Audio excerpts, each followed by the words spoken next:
به برنامه خبری رادیو آزادی خوش آمدید. امروز 2 اپریل است و من شعله گلخوجه در پخش مستقیم همراهتون. در 15 دقیقه بعدی اطراف این موضوعها صحبت میکنیم. فرزندان منصبداران توجیک داوطلبانه به ارتش میروند. آیا امسال نیز ابله میشود؟ دو منطقه تاجیکستان در یک روز نقشه دعوت را اجرا کردند. در مسکو منصبدار روس برای شدیداً مجروح نمودن مهاجر توجیک بازداشت شده است. زمان خودی بچه‌ها نماز خوانده ایستاده بودند. بعد پس میگویند که پس همون امین جان رو میگیرد سرش رو با همون یک آهن میزند. و مرزهای بسته با روسیه شماره کورجون توجیک رو در مردیکور بازارهای دوشنبه زیاد کرده است. نخی کورن فرومادگی تمام کور نیست خود شما هم ارزو هم نیست. اما آغاز میکنیم از یک موضوع دیگر. بارانگری های دو روز اخیر در تاجیکستان به اثر نمانده باعث سیلخیزی شده است. روز گذشته ساکنان چند ناحیه ولایت ختلان به رادیو آزادی نوار فرستاده گفتند سیل به زمین و خانه هایشان ضرر رسانده است. هنوز آخر هفته گذشته کمیته حالتهای فوق‌العاده از سیرباریش آمدن هوای روزهای آینده و احتمال فرآمدن سیل و بالا رفتن سطح آبی رودخانه ها هشدار داده بود. آرزوی کریم تلاش کرد از مقامات بفهمد که سیل دیروز چه خسارات داشته است. بارشات شدید باران شب گذشته در اکثر شهر و نواحی ولایت ختلان ثبت شد که آمدن سیل به وقوع پیوسته است.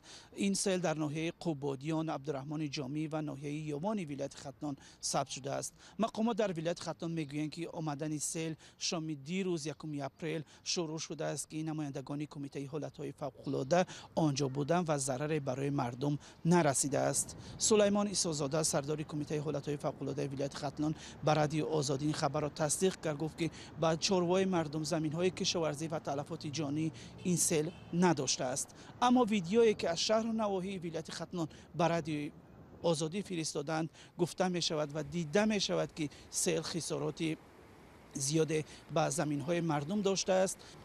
سیل در ناحیه خراسان 1,338,275 سامانی، در ناحیه واسع منطقه کلا باشد زیاده از 150,000 سامانی خسارات مالی آورده است. اما تحلیلگران میگویند که این خسارات بیشتر است. ولایت ختلان یکی از ولایت‌های آسیب پذیر در جنوب تاجیکستان است که هم ساله با شروع بهار و بارشات باران آمدن سیل در اکثر شهر و ناحیه‌ها ثبت می شود. برنامه را ادامه میدیم. به خاطر پیشگیری از گسترش بیماری کووید 19 روسیه، قزاقستان و اوکراین معرکه دعوت جوانان به صف ارتش را برای چند مدت موقوف گذاشتند. در تاجیکستان باشد موسم سربازگیری طبق نقشه دیروز رسما آغاز شد. گذشته از این برخی از منطقه ها الکی اعلام کردند که نقشه دعوت را پورا اجرا نمودند. خبرگزاری دولتی خاور می نویسد 32 منصبدار ولایت مختار کوهستانی بدخشان اختیاری پسران خود را به ارتش فرستادند. مولا رجب یوسفی و براد یوسفی در صحبت با مسئولان ویژگی های دعوت امسال را پرسیدند. دعوت بهاری جوانان به ارتش در تاجیکستان در حال شروع می شود که جهان به ویروس خطرناک کرونا دست به گریبان است. مقامات تاجیکستان تا امروز گفتند در کشور یگان حالت گرفتار شوی به این ویروس به قید گرفتن نشده است و به این خاطر معرکه دعوت جوانان به ارتش مثل نقش صورت میگیرد. اما به خاطر جلوگیری از آلوده شوی دعوت شونده ها به ویروس کرونا مقامات امسال از کدام تدبیرها کار میگیرند؟ از اون جمله از جانب رئیس کمیسیون دعوت جمهوری اسمت الله زاده شیرین اسمت الله با مسئولین وزارت تندرستی کشور سپارش داده شد که در نقطه‌های قبول شهروندان به خدمت حتمی حربی معاینه جدی طبی گذرانده شود و شهروندان سالم، شهروندان واقعا هم قابل حرب و ضرب به صف قوه‌های مسلح جلب کرده شوند. خروج ویروس کرونا معرکه دعوت جوانان در برخی از کشورهای سابق شوروی را لغو کرد. از جمله روسیه، قزاقستان و اوکراین اعلام کردند که معرکه دعوت جوانان به صف ارتش را تقریبا تا 2 ماه به تأخیر انداختند. در برابر تهدیدهای بیماری کووید 19 همچنین ساکنان از وجود ابله و یا جلب اجباری جوانان به ارتش نگرانند. هرچند مقامات وزارت دفاع میگویند در روز نخستین دعوت شمار زیادی جوانان داوطلبانه برای خدمت در ارتش به نزدیکی نزد کمیسریات‌های حربی آمده بودند، اما ساکنان میگویند موردهای جلب اجباری جوانان در منطقه ها را شاهد شدند، در حالی که مقامات وزارت دفاع با توجه به این موضوع دستور داده است که به کمبودهای دعوت‌های گذشته راه ندهند و نقشه دعوت جوانان به ارتش را از طریق تبلیغ و ترغیب دعوت شونده ها اجرا کنند. در پی جنبست دعوت تیر ماهی جوانان به ارتش در سال گذشته مقامات اعلام کردند که 34 نفر از کارمندان کمیسریات‌های حربی را برای راه دادن به کمبود مجازات کردند، هرچند در روزهای دعوت تیر ماهی سال گذشته مقامات وجود ابله را رد می‌کردند، صرف نظر از آن که همه روزه در شبکه‌های اجتماعی نوارها از این یا آن منطقه کشور درباره وجود ابله و پخش می‌شد.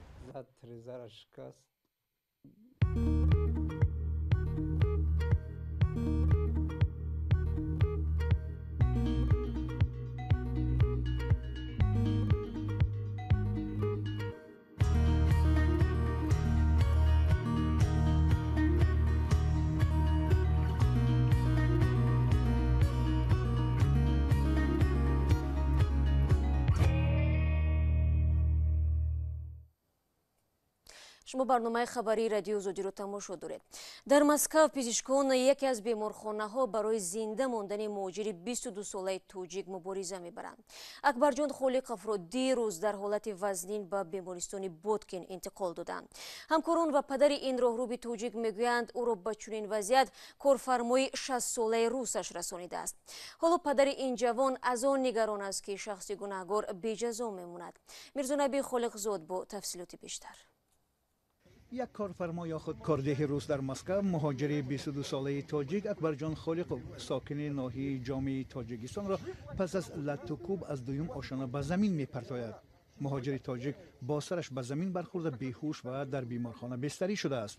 اما این کارفرما فرضی دیگری را پیش می‌آورد و ادعا دارد که گویا این راهروی تاجیک خودش از دوم آشیانه پریده است.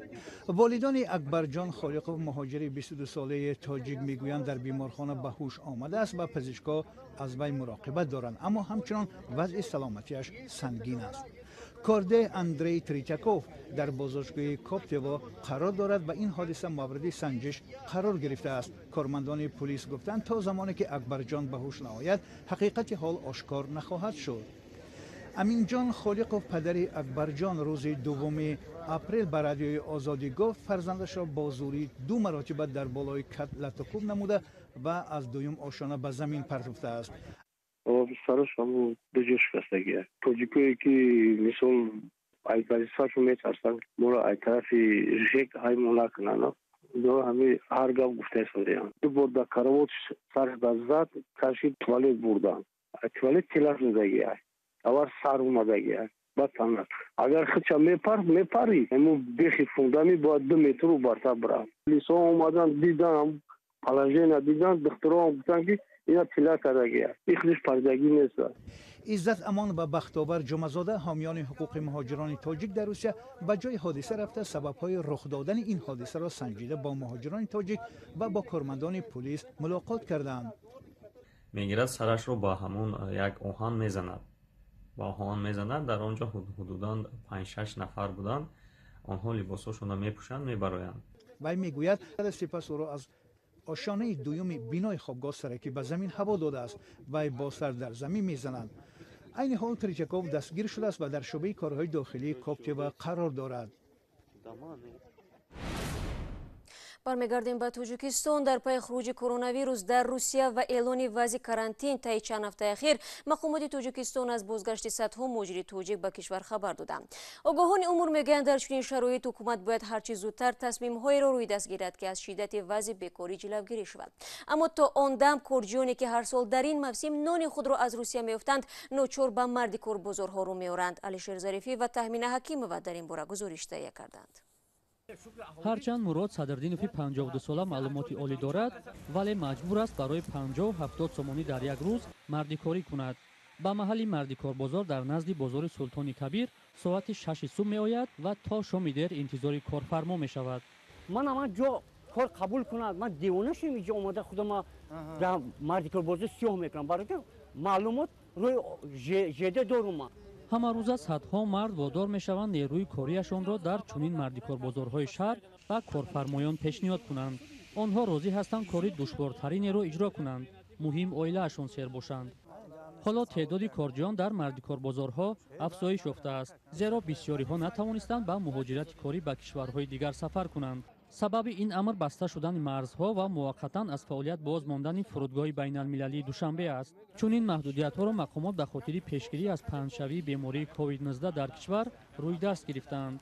бачаҳое ҳастанд ки аз тараф бор мехостанд ки бираванд, ана билет гирифтанд, билетҳошона гардонда додан. мисол мекунанд камуда бояд як шароити хуб кунанд ки мақсад як завода, як фабрика, як мероприятие да кор кунем ки мардум да ҳаминҷа бекору бесарпано нагарданд. дар вазорати меҳнат, муҳоҷират ва шуғли аҳолии Тоҷикистон гуфтанд, нисбати афроди бекор ва муҳоҷирони меҳнатӣ дар пайи хуруҷи коронавирус бозгашта аз Русия бетараф нестанд ва талош доранд онҳоро дар дохили кишвар ба ҷои кор таъмин созанд. дар ин ниҳод аз ҳеҷ барномаи хосе барои таъмини корҷиён ба ҷойҳои муносиби корӣ ҳарф назаданд ва танҳо таъкид намуданд ки дар ин самт ташкили чорабиниҳоро шурӯъ намудаанд. дар Тоҷикистон беш аз 20 мардикорбозор амал мекунад, аммо ҳеҷ ниҳоде то ба ҳол теъдоди мардикоронро ба таври дақиқ ҳисоб накардааст. Якида иҷоракорони хоҷагии Мирсаид Али Ҳамадони Кӯлоб ба Радиои Озодӣ шикоят карданд, ки дар як пора замини иҷора боғе бунёд намуданду имсол вақте ин боғ самар меорад, эҳтимол меваи онро каси дигар хоҳад чашид.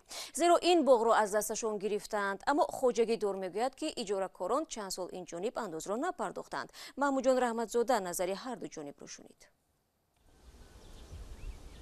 як гурӯҳ боғдорон ва раҳбари хоҷагӣ дар шаҳри Кӯлоб барои вайрон кардани шаҳрнома ҳамдигарро гунаҳгор медонанд. боғдорони хоҷагии Мирсаид Али Ҳамадонӣ шикоят доранд, ки раҳбарияти хоҷагӣ беасос заминҳоро аз дасташон мегирад. 10 солаи кор кардем, мисол бигирем ки як гулака 10 солаи амура калон мешавад, чхел мешавад.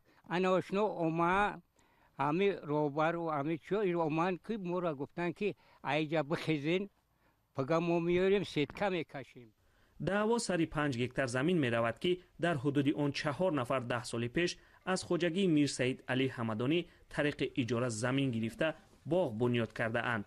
ин сокинони деҳаи корези поёни шаҳри Кӯлоб соли 2010 бо хоҷагӣ шаҳрномаи 30 сола бастаанд. боғдорон бояд барои ҳар гектар замин ҳар сол $200 иҷора пулӣ диҳанд. як гектарш $200 меспурдем шаҳрнома. хай мо ва меспурдем су чиз расмо мо хай дарахт аст хароҷот мекунем, мисол замин дар хароҷот мекунем. хай мисол мо амира натонистем, мисол кам чикай навози шидай дарахти мо ба ҳосил фурӯхтанаш. давои замин ки 10 сол мешавад, қати гулак сангум барои ҳамин замин меҳнат кардам, ба санг хулуқи замин шикаи сангова обод кардам, боғ кардам, меҳнат кардам, айдасти ман одами номаълуми кашта гирифте сай. ин айрӯз инсоф мешавад ки меҳнати 10 солаи мардума кашам бигиранд. ман аз шикоят дорам пеши ҷанобои олӣ ва пеши тамоми коригарои калон ки ҳамин заминои боғои моро баргардонда бутанд. масъулони хоҷагии Мирсаид Али Ҳамадонӣ дар навбати худ боғдоронро ба напардохтани шаҳрномаи 4 сола айбдор мекунад. иҷорапулиша рост дигар мерафтам мегирифтам ҷамъ мекам ёштам станцияшона менавиштам медодам, агар сум медодам, яки сум додагӣ нестам ки танхуна чанд сола ҳамера мерим ҳичи бистор кун мега наёин шумо пули замина додем андози замина бояд мо алакки ба иҷора расад бояд иҷорапулиша бута ки мо барем андози замина бигирем. дар шаҳрномаи хоҷагидор ба боғдорон гуфта шудааст, тавони зарарҳои расида аз ҳисоби нафарони гунаҳгор рӯёнда мешавад. хоҷагидорон ва ҳам боғдорон дар ҳоли ҳамдигарро дар вайрон кардани шаҳрнома гунаҳгор медонанд, ки дарахтони боғ самар овардаанд. маълум нест ҳосили боғро хоҷагидор мерӯёнад ё деҳқон ва ё заминҳо моли нафари сеюм мешавад. ин матлаби охири барномаи имрӯз буд. ташаккур аз якояки шумо барои ҳамроҳӣ. то мулоқоти навбатӣ, бинандагони азиз, шумо метавонед хабарои тозаро аз вебсайти Радиои Озодӣ зери нишони www.ozodi.org бихонед. гузоришҳои рӯз ва ҷолиб дар Озоди видео канали мустақими мо дар YouTube чун ҳамеша гузошта мешавад. ман бошам фардо субҳи барвақт шуморо дар навиди бомдодӣ мунтазир мемонам. то фардо худо нигаҳдор.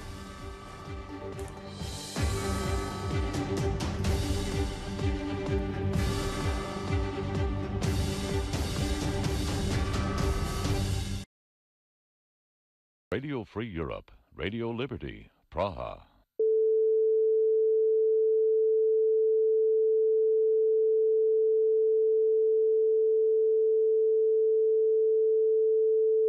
This is Radio Free Europe, Radio Liberty, Praha.